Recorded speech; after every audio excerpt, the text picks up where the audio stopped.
The content is copyrighted by the respective publishers. For more information, please visit us on the web at nfradioreading.org. Hello, this is Jean, and for the next hour, I'll be reading from the Sunday, July 19th, 2026 issue of the New York Times Business section on the Niagara Frontier Radio Reading Service. Nike's diversity policy made it a target for a Trump ally, by Rebecca Davis O'Brien and Kim Bassin.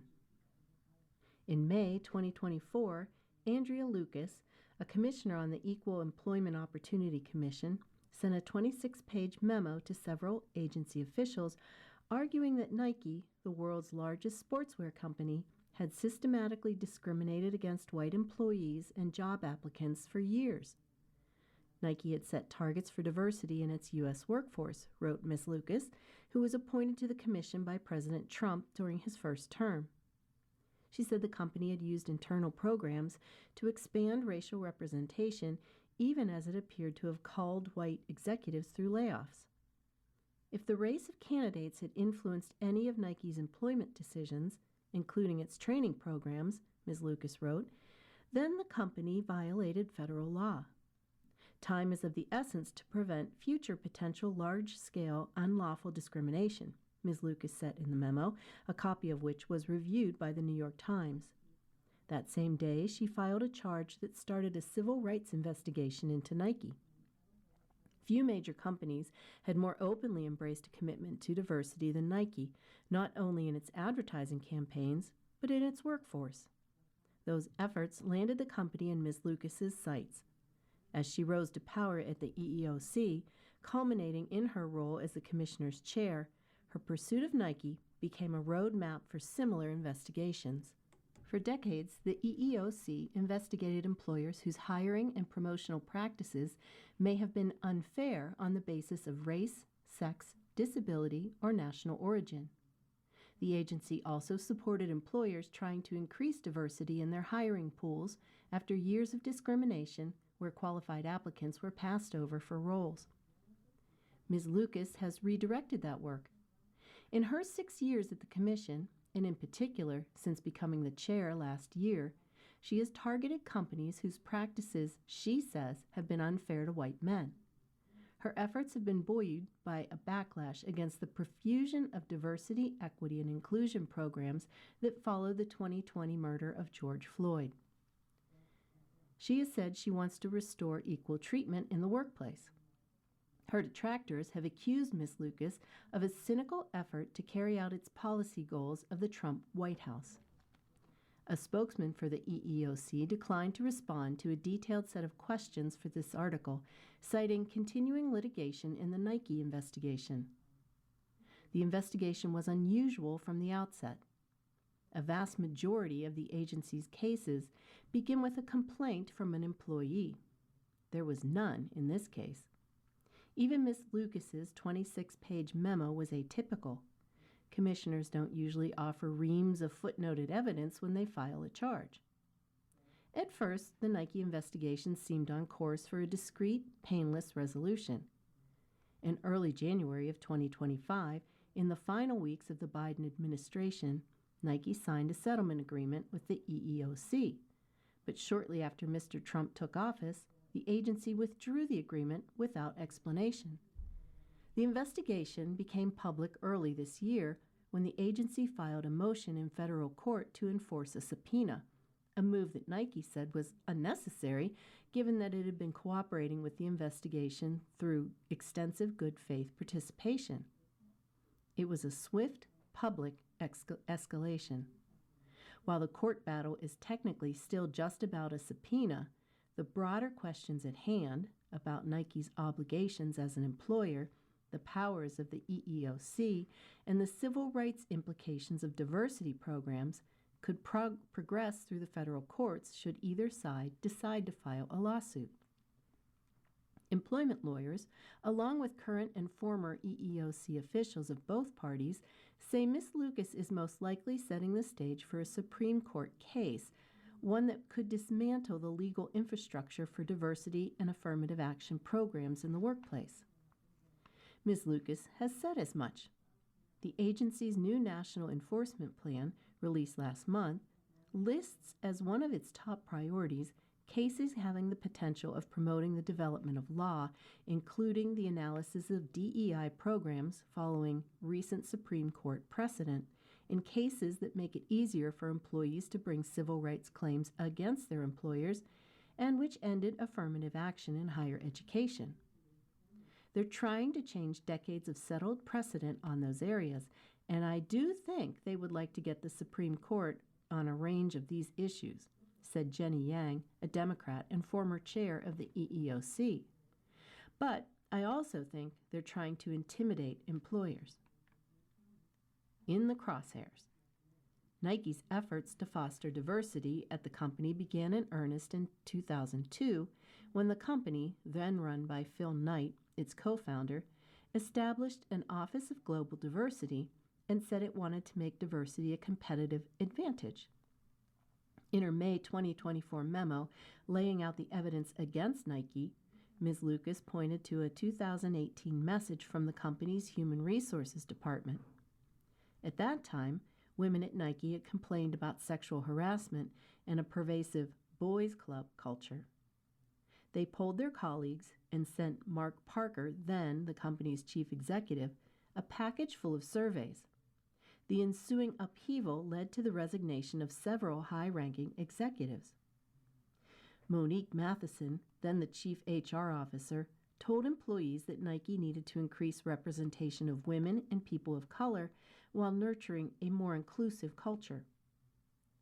Our hiring and promotion decisions are not changing senior-level representation as quickly as we would have wanted, Ms. Matheson wrote to the Nike staff.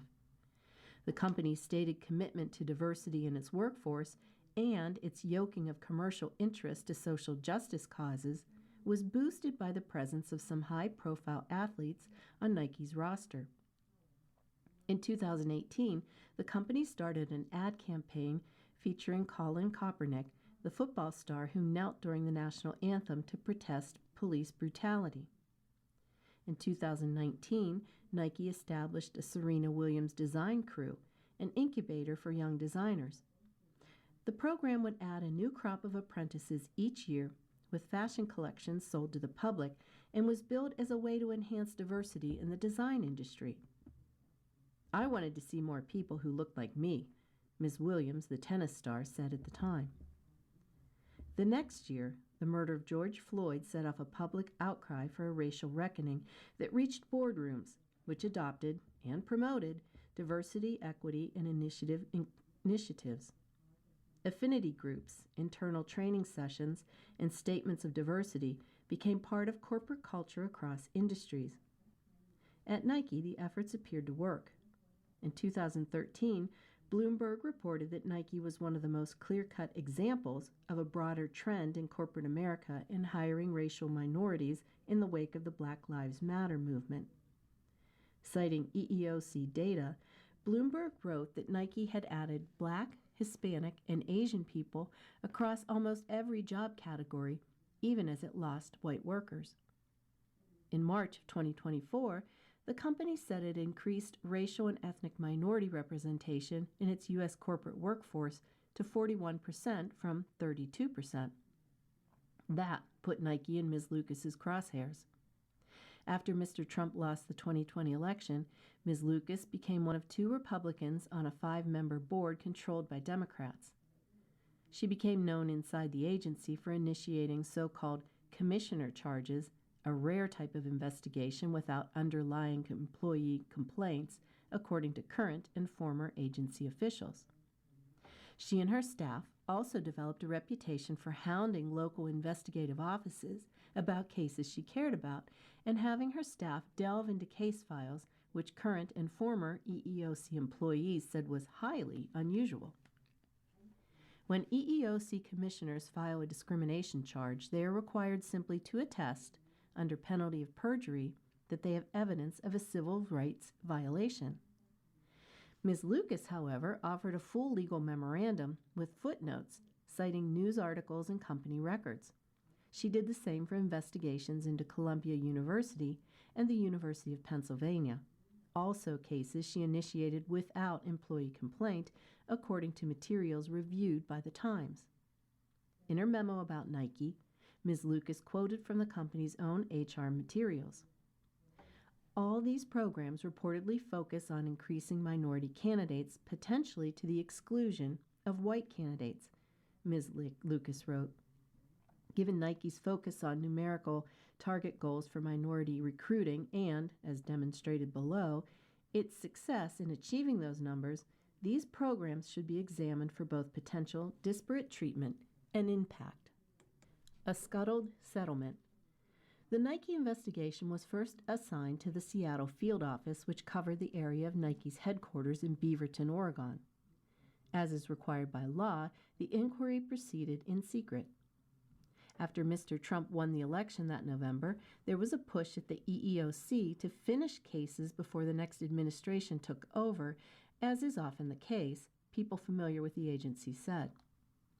In December of 2024, Annalee Greer, an investigator in the Seattle field office, asked Nike for a narrow set of records. Specifically, she wanted proof that Nike's programs were open to all employees and that one of its leadership programs had been discontinued. Under the agreement, which was to remain sealed and confidential, Nike attested that its training and development opportunities would remain open to all employees and that it would encourage all to participate. The commission, in turn, would end the investigation. Nike signed the agreement and returned it to Ms. Greer on January 9th. 4 days later, Ms. Greer responded to Nike's lawyers saying she had submitted it for review. Please keep us updated and let us know if you need any additional information, a Nike lawyer responded. All that remained was for the director of the EEOC's Seattle field office to sign the agreement. That does not appear to have happened. A week later, Mr. Trump returned to office. He fired the EEOC's chair, a Democrat, and one of the two remaining Democratic commissioners, and he named Ms. Lucas the acting chair. Nike's case suddenly took a turn. A month later, an EEOC investigator in the San Francisco office, Alem Abdelatif, called Nike's labor lawyers. She was taking over the investigation, and the proposed settlement had been withdrawn. At Nike's headquarters, executives were shocked by the abrupt reversal. As far as they were concerned, the case had been closed, according to a person familiar with the matter. Instead, the agency sent a new, broader request for information seeking details on all programs put in place since January 2022 that aimed to increase diversity in Nike's U.S. workforce, job descriptions for the company's leadership, details on executive compensation, criteria for layoffs, and demographic and pay data provided to executives. The request encompassed the Nike program attached to Ms. Williams and at least 15 more company projects, including mentorship programs, education initiatives, and internships. It also touched on Executive Leadership Academy, run by McKinsey & Company, the consulting firm. At Converse, the Nike-owned brand known for its Chuck Taylor sneakers, investigators asked about a design team program and an employee resource group.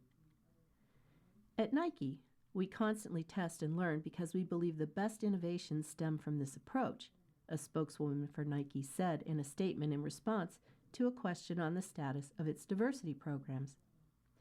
As part of this, we regularly reevaluate programs and may stop, suspend, or change them for many reasons. Nike lawyers objected to the withdrawal of the agreement and raised questions about the procedural integrity and continuity of the investigation. In June 2025, the EEOC sent a third broad request for information, this time reaching back to 2018 and including demands for interviews with employees. The commission gave Nike a week to respond. Nike's lawyers said the demand reflects an unjustifiably coercive and overreaching approach to this investigation. The back and forth continued until September 30th, when the top official in the agency's St. Louis district, the investigation had been moved yet again, served Nike with a subpoena. In its court filings, Nike had described these moves as irregular and improper forum shopping. Current and former EEOC Employees say it is evidence that Ms. Lucas was trying to find investigators who might be more amenable to doing cases her way. The EEOC, in its filings, has defended its choice of St. Louis. A week after the subpoena, Amanda A. Sonnenberg, a lawyer for Nike, asked for it to be revoked. She objected on several grounds, including that Ms. Lucas's charge tracked closely to a public complaint against Nike that was filed with the EEOC by America First Legal, a conservative group founded by a top Trump official, Stephen Miller. The charge issued by Acting Chair Lucas closely mirrors AFL's request and appears to be based substantially on its assertions, Ms. Sonneborn wrote.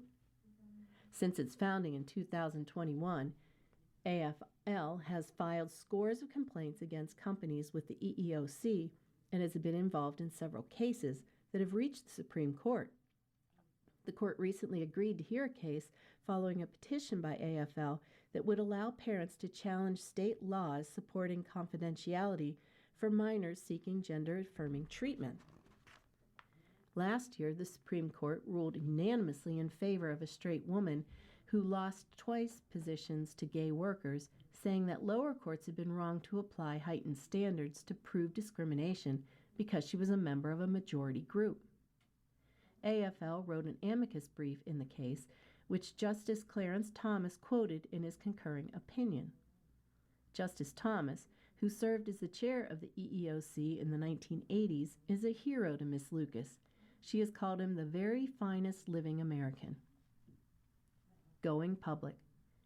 In February, the Commission's 3-page charge against Nike became public when the EEOC filed a motion in federal court in Missouri to force Nike to cooperate with the September subpoena. Nike asked for the case to be dismissed or transferred to Oregon. The company has also contended that it has been producing requested documents on a rolling basis for months. The EEOC responded that the court should reject Nike's effort to delay the EEOC's investigation, deny its motion, and expediently enforce the subpoena. The public move against Nike was one of several EEOC actions related to DEI programs at prominent companies. In February, the agency sued a New Hampshire Coca-Cola distributor over a women's retreat it hosted at a Connecticut casino in 2024, saying it deprived male employees of equal employment opportunities. Coca-Cola denied wrongdoing and is challenging the suit. In March, the EEOC announced a settlement with Planned Parenthood of Illinois, which would pay $500,000 to resolve claims that the group's affinity caucuses were illegal segregation and that its DEI-related training sessions led to the harassment of white employees. And in May, the agency filed a federal lawsuit against the New York Times, saying the company had unlawfully discriminated against a white male employee who did not get a sought-after promotion.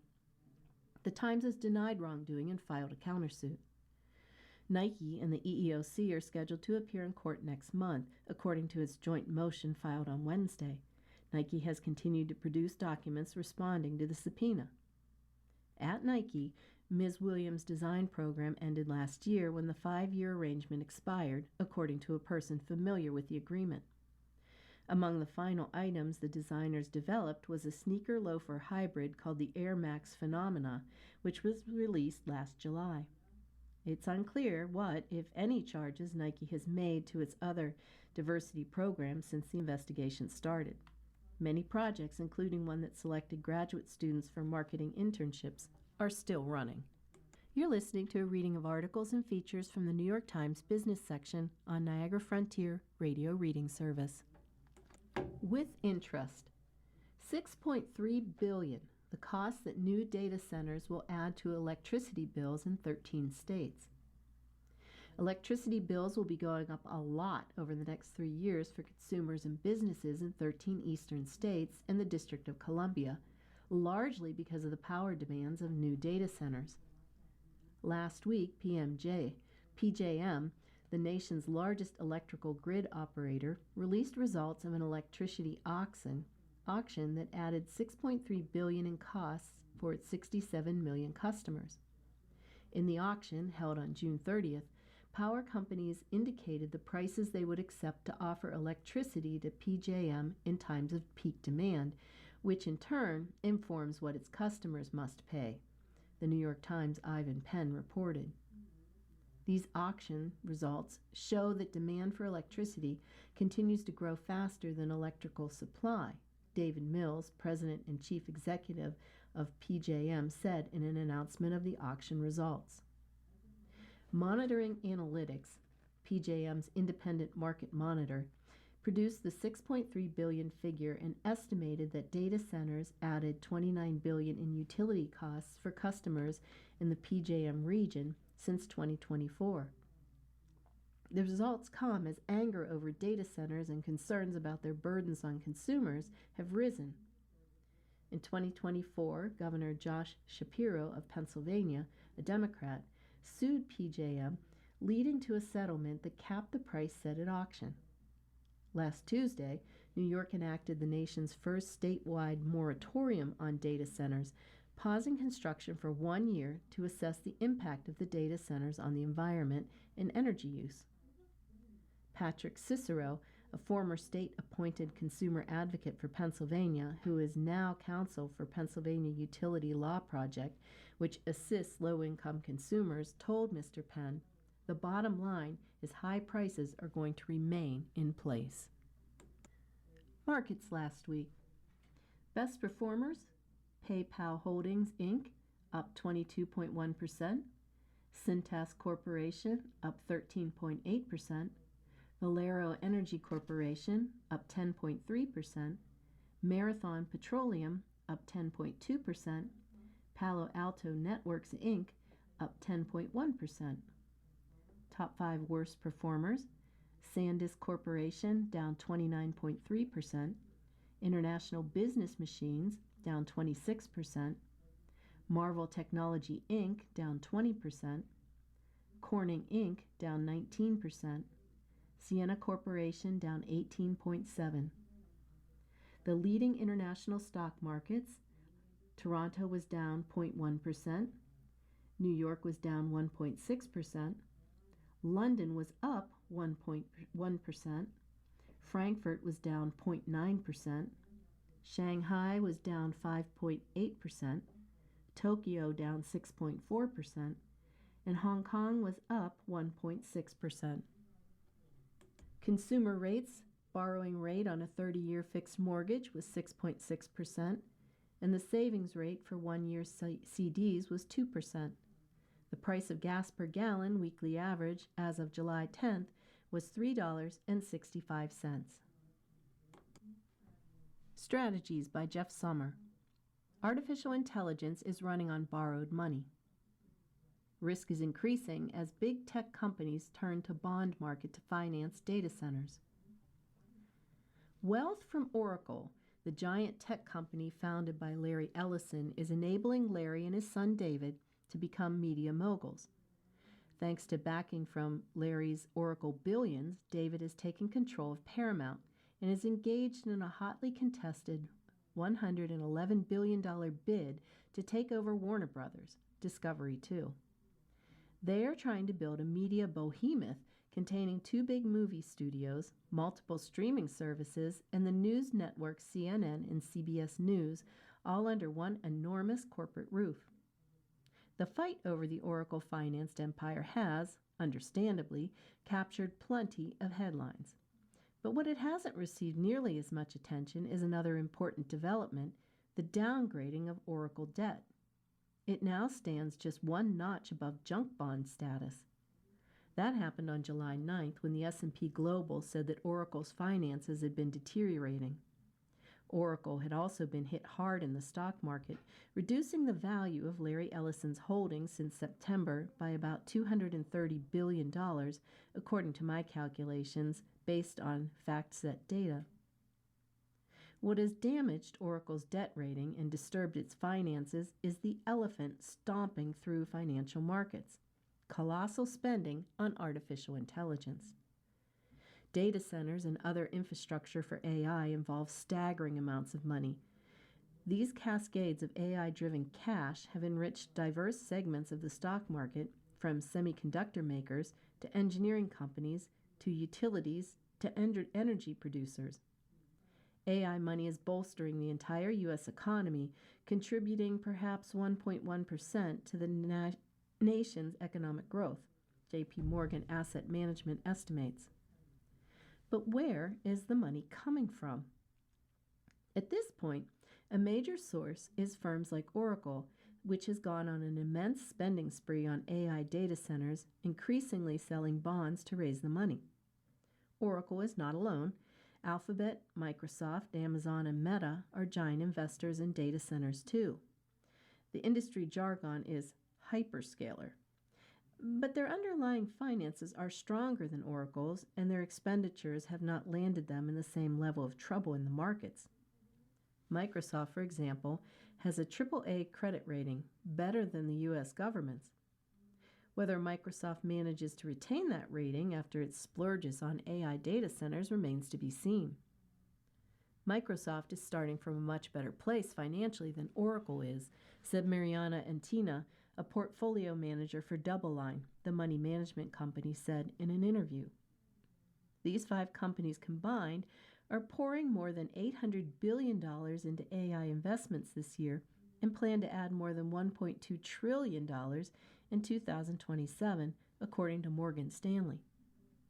To put that in context, as Robert Armstrong of the Financial Times noted, the U.S. military budget request for 2027 is less than that, $961 billion, according to the Congressional Budget Office.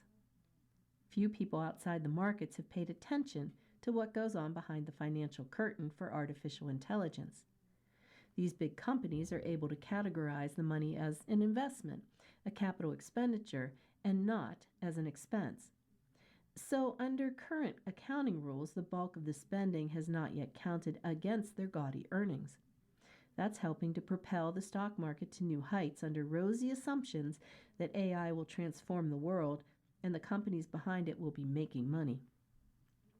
With the notable exception of Oracle, which has borrowed aggressively for the last couple of years, most of these companies generated so much cash from their main businesses that, until recently, their spending on AI data centers barely weighed on the performance of their stock or on the solidity of their underlying finances. But this year is turning out to be different. AI data centers are increasingly running on borrowed money. The problem goes way beyond Oracle. Hungry for cash. The gigantic AI infrastructure expenditures are outpacing growth in profits. According to the Bank of America, total capital expenditures for Oracle, Alphabet, Microsoft, Amazon, and Meta are exceeding their free cash flow. That's the money their businesses generate beyond what they need to operate and invest in the future. The hunger for cash is likely to mount. Bank of America noted these big tech companies, which formerly operated on relatively little invested capital, are now as capital intensive as old-line fossil fuel companies like ExxonMobil and Chevron. So the tech companies are going to the capital markets, mainly the bond market, which has begun to charge premiums for what it considers to be heightened risk. Oracle and Amazon bond prices have been hard hit, so have those issued by SpaceX, which is also building AI data centers. Its bonds are rated as investment grade, but have been trading at fire sale prices like junk bonds. One problem is that the expected revenue for the data centers isn't rock solid. Much of it's linked to AI startups like OpenAI and Anthropic, which themselves rely on borrowed funds and speculative investments by venture capitalists and private equity funds. Oracle's heavy dependence on OpenAI makes it especially vulnerable, S&P Global said. In a presentation to reporters earlier this month, Savita Subramanian, Bank of America's chief equity strategist, drew parallels with the dot-com era of the late 1990s and early 2000s. The big hyperscalers have far more solid business models than many of the old internet companies did, she said, but their immense need for borrowing is a little nerve-wracking. If their returns from AI investments don't pan out, or if their borrowing costs become onerous because of rising rates on the debt, these companies may not be in an enviable position. There will be questions about whether their share pricing is appropriate, she said, given their leverage and capital intensity. A great winnowing. There are signs that the market may have started to recoil from some of the more extravagant AI bets. 4 of the 5 big, long-established data center companies have underperformed the S&P 500 this year. Oracle has been leading the pack downward, with a fall of more than 35% through Friday. Alphabet, on the other hand, has been ahead of the market, with a stock gain of 10.8%. Alphabet's bonds are faring better, too. It may not be just that its Gemini AI model is highly rated. The company's finances are more solid than Oracle's. It is planned to raise money through bonds, but also through additional equity sales, which would dilute the value of the existing stock shares. The stock market has so far shrugged off that move. SpaceX became a publicly traded company on June 8th and is building big AI data centers with borrowed money. You are listening to a reading of articles and features from the New York Times business section on Niagara Frontier Radio Reading Service. Its share price has been otherworldly, although the company has no earnings. The consensus estimate is that it will generate some next year, but only enough to give it a price-to-earnings ratio of 182 based on its current share price, according to FactSet. That number, which measures a stock price against a company's earnings, is still off the charts. It's 6 times the valuation of the average company in the S&P 500. This week, SpaceX shares for the first time fell below their initial public offering price, a move that I've suggested is warranted. One day earlier, IBM shares lost 25.2%. That was its steepest daily decline since the 1960s and was set off by an earnings shortfall that its chief executive attributed, in part, to the spending underway on AI data centers. We did not anticipate the magnitude of the CapEx reprioritization, Arvind Krishna, the company's chief executive, wrote in a letter to investors. Other companies spent so much money to build AI foundations, he said, that there wasn't as much left as expected for software server companies like IBM. These are early days.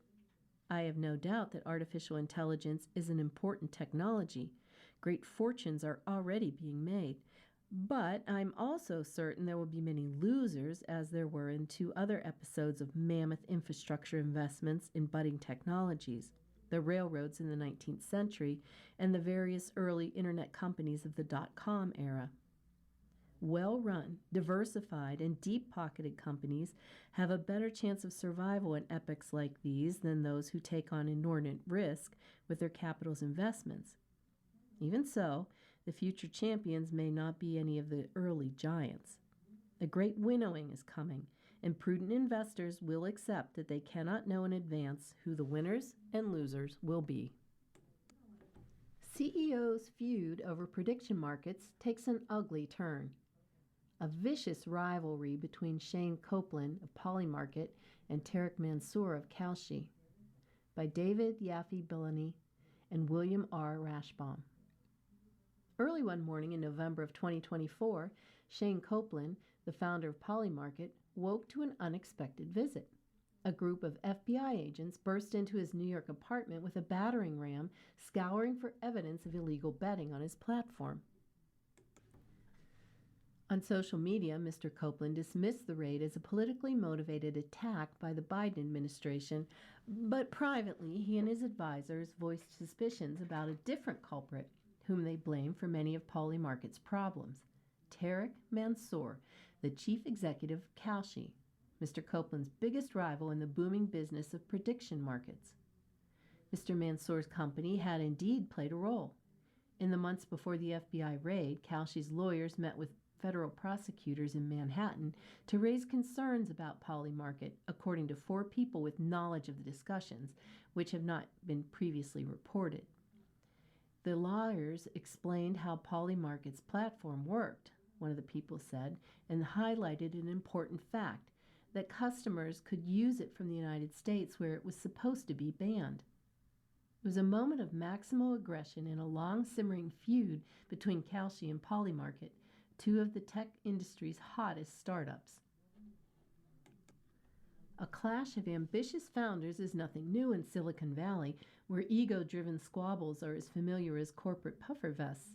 Uber and Lyft battled to rule the ride-hailing industry, and the billionaire-on-billionaire mudslinging between Sam Altman of OpenAI and Dario Amodei of Anthropic has become an intriguing subplot in the artificial intelligence world. But the competition between the 28-year-old Mr. Copeland and the 30-year-old Mr. Mansour goes far beyond the normal bounds of corporate rivalry. Both are newly minted billionaires intent on dominating prediction markets, which offer betting odds on sports, politics, culture, and nearly everything else. By most accounts, they also despise each other with a fervor that is seeped into how their companies interact at virtually every level, according to interviews with more than 40 people in their circles who spoke on the condition of anonymity to discuss sensitive biodynamics. "It's just bad blood," said Dustin Goker, who writes a newsletter about prediction markets. "It's become personal." The competition has raged in corporate meetings in the halls of Congress, shaped the regulatory debate in Washington, and drawn unusual levels of attention and concern. Kalshi and Polymarket have filed competing trademark applications, jockeying for the same deals, courted the same talent, sniped at each other in press, and engaged in name-calling on social media. They have each forged a business relationship with Donald Trump Jr., a common strategy in President Trump's transactional Washington. Both companies have crossed the line in some ways, said Noah Zingler-Sternig, a former Kalshi employee who runs a prediction market investment fund. It can make public perception of the two companies less serious. The mutual loathing is not just about market share. It's a deeper rift over character and business ethics. Kalshi presents itself as a responsible actor that waited to secure regulatory permission to operate in the United States. Polymarket forged ahead without a license and still runs its main platform offshore. Kalshi has know your customer rules and bans certain sensitive topics. Polymarket lets customers sign up without sharing personal information and bet on things like the timing of Israeli missile strikes. Mr. Copeland and Mr. Mansour have met over the years but rarely see each other these days, preferring to badmouth from afar. The self-described math nerd who graduated from MIT, Mr. Mansour has compared the prediction market rivalry to the healthy competition between the former pro quarterbacks Tom Brady and Eli Manning. Lately, however, he has also called Polymarket's actions illegal and immoral and pointed out that its overseas site is operated by a business entity in Panama. "I don't know what the laws of Panama are on insider trading on prediction markets," Mr. Mansour said at a conference in Washington in April. "Probably non-existent." Mr. Copeland, a skilled pitchman who dropped out of New York University, seldom mentions Kalshi in public, but he has called the company a Polymarket copycat and believes that Mr. Mansour has set out to sabotage him, two people with knowledge of his thinking said. He's convinced that his site is the best prediction market. "It's the most accurate thing we have as mankind right now," Mr. Copeland said on 60 Minutes last year. Elizabeth Diana, a Kalshi spokeswoman, said the company learned about the FBI raid from media reports. Kalshi routinely discusses compliance issues with the government, she added, and has been vocal in pointing out public issues with company that is endangering customers and sullying the industry. Mr. Mansour has no personal animosity towards Shane, Ms. Diana said. The only issue Tarek has with Shane is his reckless approach to an industry that Kalshi has spent years getting regulated. A Polymarket spokeswoman shared a one-line statement about Mr. Mansour, a quotation by Ralph Waldo Emerson. "The louder he talked of his honor, the faster we counted our spoons." She said Polymarket has protocols in place to stop insider trading, resulting in nearly 100 referrals to law enforcement. "We are committed to maintaining Accurate, fair, and transparent markets, she said. As prediction markets transform from a niche pursuit into a cultural phenomenon, both companies face mounting regulatory threats. Kalshi and Polymarket are battling in court with a procession of state attorney generals who say the company's sports offerings violate gambling laws. Polymarket is also being investigated by the Commodities Future Trading Commission, the U.S. regulator that oversees prediction markets. Kalshi's warnings about Polymarket have become much more overt. In May, Brian Quintez, a former CFTC commissioner who serves on Kalshi's board, shared a message on X describing Polymarket's protocols for screening users. He tagged an account belonging to a potentially interested party, the U.S. Attorney's Office for the Southern District of New York. Two adversaries collide. A lifelong New Yorker, Mr. Copeland founded Polymarket in 2020, working out of an apartment in Lower Manhattan, where he set up a laptop in a makeshift bathroom office. He viewed himself as an upstart, pioneering a technology far outside the mainstream. He had a formidable rival.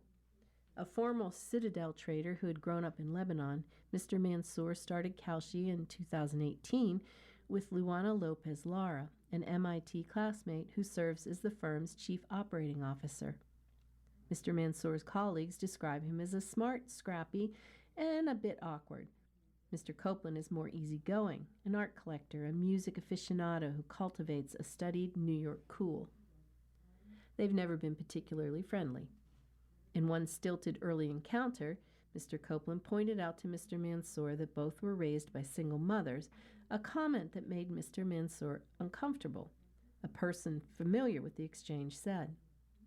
But the two men share a conviction that prediction markets will transform finance and media, harnessing the wisdom of the crowd to provide a valuable new source of information. Bets on Polymarket and Kalshi are structured as yes or no questions with topics that range from the weather to the Super Bowl. The amount that users collectively wager determines the odds of a particular outcome. Before it started offering these bets in 2021, Kalshi sought a license from the CFTC to run a prediction market. During early discussions with the agency, Kalshi was already raising concerns about Polymarket, three people familiar with the matter said. The primary messenger was Jeff Brandman, a Kalshi strategist who urged the CFTC to look into Mr. Copeland's firm, pointing out that it was available in the United States without proper authorization, one of the people said. In January of 2022, the agency fined Polymarket $1.4 million for operating an unregistered platform. Polymarket agreed to stop accepting bets from the customers in the United States. The ban opened the door for Kalshi to dominate the U.S. market, but first the company would have to fight the government for friendlier rules. Under President Joseph R. Biden Jr., the CFTC prohibited bets on elections. Kalshi sued the agency in 2023. While the legal battle tied up Kalshi, Polymarket turned into a mainstream sensation despite its U.S. ban. With a few clicks, Americans could gain access to the website through virtual private networks, an online tool that disguises a user's location. Polymarket's odds became a major talking point before the 2024 presidential election when the site showed that Donald Trump had a clear advantage than polls suggested. They didn't do the regulatory, Mr. Mansour said on a podcast in June. They just launched. They didn't care. Shortly before the election, Kalshi defeated the CFTC in court, paving the way for licensed prediction markets to operate in the United States. Polymarket still lacked that seal of regulatory approval, even as the platform's surging popularity turned Mr. Copeland into an overnight celebrity. In 2024, prosecutors in the Southern District of New York pursued an investigation into whether Polymarket was violating the prohibition on U.S. users. The week after Mr. Trump's election victory, the FBI conducted the raid on Mr. Copeland's Manhattan apartment and seized his electronic devices. Kalshi pounced. Keaton Inglis, a Kalshi employee, reached out to the former National Football League star Antonio Brown directing him to post a message on X calling Mr. Copeland guilty, according to screenshots published in Pirates Wire, a tech publication. Mr. Brown later apologized, saying he had been doing other business with Kalshi and just tweeted it. Mr. Mansour also expressed regret. "Some of our team got pretty heated," he said on December 2024 podcast. The raid left Mr. Copeland and his allies deeply suspicious. Rumors about the incident circulated in the media with striking speed. Behind the scenes, Mr. Copeland and other Polymarket insiders speculated that a private investigator hired by Kalshi or one of his allies had tailed him, seen the FBI arrive, and shared the information with the press, four people familiar with the discussion said. "This is a complete lie," Ms. Diana of Kalshi said, "the truly bizarre level of paranoia." Trying to sour a deal. Last July, Mr. Copeland arrived for a business meeting at Manhattan, a downtown restaurant known for its sweeping 60th floor views. He had dressed casually and brought along a bagel in a paper bag. Mr. Copeland's dinner date was the billionaire Jeffrey Sprecher, who founded Intercontinental Exchange, the $80 billion giant that owns the New York Stock Exchange. It was a meeting of old and new, a crucial moment in Polymarket's rivalry with Kalshi. Over the years, Kalshi had built a roster of blue-chip investors, including Sequoia Capital, a leading venture capital firm.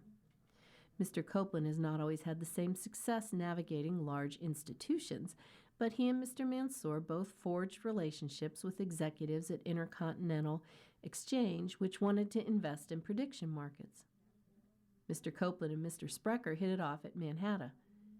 After considering a possible deal with Kalshi, Intercontinental Exchange instead struck a deal to invest in Polymarket last fall. Mr. Mansour was upset when he heard the news, a person familiar with his thinking said. Before the deal was announced, he and one of Kalshi's investors, Alex Immerman of Andreessen Horowitz, each spoke with Intercontinental Exchange's executive team, 5 people with knowledge of the conversation said. Those people offered conflicting accounts of the talks, but the feedback from Mr. Mansour and Mr. Immerman came across as a last-ditch effort to dissuade Intercontinental Exchange from going through with the deal, 3 people said. Ms. Diana and Kalshi was not interested in the deal with Mr. Sprecher. In the end, Mr. Sprecher struck with Mr. Copeland, unveiling a deal to invest up to $2 billion in Polymarket in October. It was part of a string of victories for Polymarket. Last July, the Southern District of New York dropped its investigation into Mr. Copeland as the Trump administration pulled back on enforcement. That summer, Mr. Copeland also announced an investment from the 1789 Capital, the venture firm part-owned by Donald Trump Jr. This administration is very pro-innovation and pro-crypto and pro-Polymarket, which is amazing, Mr. Copeland said on 60 Minutes last fall. To capitalize on the friendly app environment, Polymarket would need a license to operate in the United States. Mr. Copeland planned to buy a company that already had the necessary approval. You're listening to a reading of articles and features from the New York Times business section on Niagara Frontier Radio Reading Service. He faced a familiar obstacle, Kalshi. Mr. Mansour raised concerns with top CFTC officials about a pending application from Railbird, a little-known prediction market operator that was rumored to be Mr. Copeland's acquisition target, 5 people familiar with the matter said.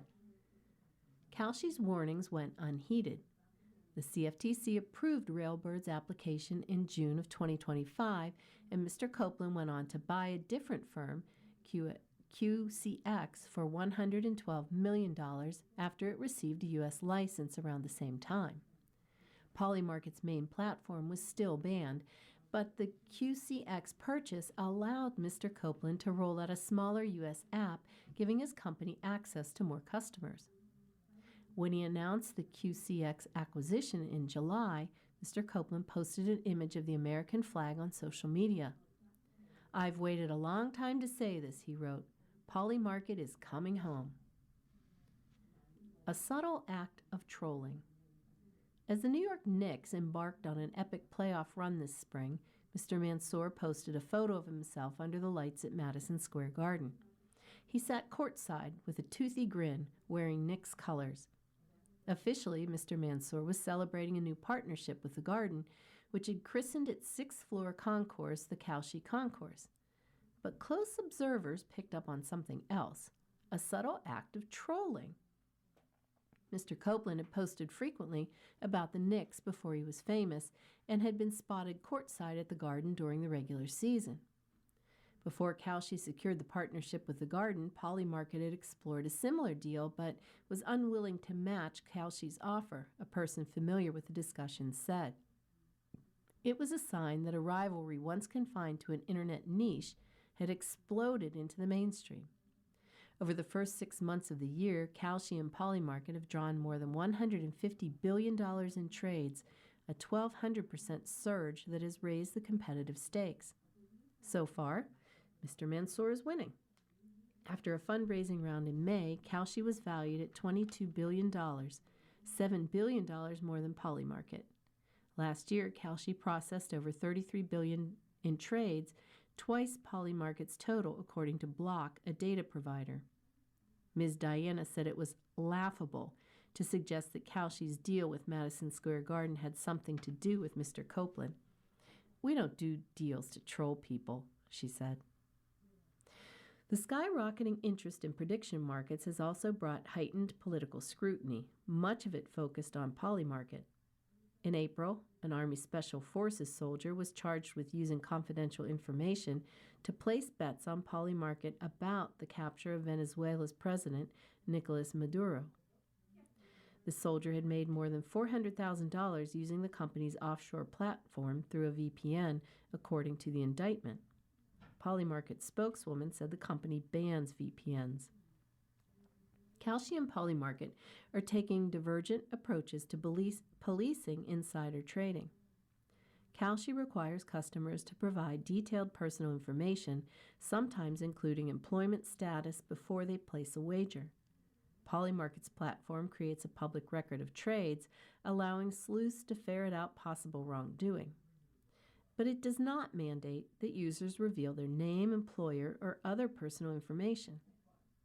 That model is common in the crypto world, where customers like to kind of live under the table, said A.J. Pleasanton, an influencer who is a paid partner of Polymarket. Behind the scenes, Mr. Mansour has grown increasingly furious about Polymarket's business approach and sometimes calls Mr. Copeland's chief legal officer, Neil Kumar, to express his outrage, two people familiar with the matter said. The clashes happen so frequently, it can be difficult to keep track of them. In the spring of 2025, influencers on Polymarket's payroll amplified news that a business partnership Kalshi announced was with Elon Musk's AI effort, XAI, had fallen through, according to a person familiar with the matter and documents reviewed by the New York Times. Later that year, Polymarket hired Max Crowley, an early Uber employee, to serve as vice president of partnerships. After less than 2 months, Mr. Crowley quit and joined Kalshi, angering Mr. Copeland. Between jobs, he received legal threats from Mr. Copeland and Alex Spiro, a lawyer who has joined Polymarket's board, though no lawsuit materialized, a person familiar with the matter said. Polymarket and Kalshi do not collaborate even in areas where their interests clearly align. When Kalshi announced that it was forming an advocacy group to fight state-level regulations on prediction markets, it joined forces with several companies, but not Polymarket. The next month, Kalshi suffered a setback in one of the state cases, and a new gambling opportunity popped up on Polymarket's website. It invited customers to wager on how soon Kalshi would have to wind down its sports betting operation in Massachusetts. So far this year, stocks were up. The S&P 500 was up 8.9%. Mortgage rates were up. Bankrate.com 30-year fixed 6.69%, up 0.49 points. Jobless claims were down. The 4-week moving average is minus 2.2%. Quotables. It's the Super Bowl for the ultra-privileged. Hans Rierich, a private investor on how the wealthy approach the World Cup. Without this, China's economy would be in a much worse state. Yu Song, the chief China economist at UBS Securities, on the importance of AI in the country's economic growth. Consumers have made shifts so that they can still make room for discretionary spending. Michelle Meyer, chief economist of the MasterCard Economics Institute, on how people have become more adept at navigating prices. You've been listening to a reading of articles and features from the Sunday, July 19th, 2026 issue of the New York Times Business section. We read from the New York Times Business section every Thursday at 11 a.m. Your reader has been Jean. Thank you for listening. Coming up next in the Niagara Frontier Radio Reading Service, we have the USA Today. Following that at 2 o'clock is episode number 4 of More Than Enough by Anna Quinlan. Stay with us for these readings and more.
the following